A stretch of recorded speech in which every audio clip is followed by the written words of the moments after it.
Hello అందరికీ welcome to my channel. మీషోలో most ట్రెండింగ్లో ఉన్న కుర్తా సెట్ అయితే ఆర్డర్ చేశాను. లావెండర్ కలర్ ఇది.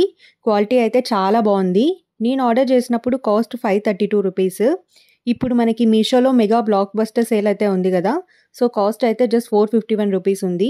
నచ్చితే వెంటనే ఆర్డర్ చేసుకోండి. ఫ్రంట్ పార్ట్లో ఎంబ్రాయిడరీ డిజైన్ అయితే వచ్చింది సిల్వర్ కలర్తో. 3/4 స్లీవ్స్ అయితే ఇచ్చారు. ప్యాంట్ ఫిట్టింగ్ అంతా కూడా బాగుంది. అలాగే దుపటాకి సిల్వర్ లేస్ అయితే ఇచ్చారు. ఏదైనా చిన్న చిన్న అకేషన్స్కి, కాలేజెస్కి చాలా బాగా సెట్ అవుతుంది ఈ కుర్తా సెట్. బిలో 500 ఇంత మంచి 3 పీస్ కుర్తా సెట్ అయితే నేను ఎక్స్పెక్ట్ చేయలేదు. ప్రీవియస్ వీడియోస్లో బ్లూ కలర్ కుర్తా సెట్ చూపించా కదా, అది కూడా చాలా బాగుంది. ఇంకా ఎవరైనా చూడకపోతే ఆ వీడియో అయితే చూసేయండి. లింక్స్ నేను డిస్క్రిప్షన్లో ప్రొవైడ్ చేస్తాను. ఫస్ట్ టైం ఇంకా మన ఛానల్ని చూస్తుంటే please consider subscribing. Thank you for watching. I'll see you in my next video.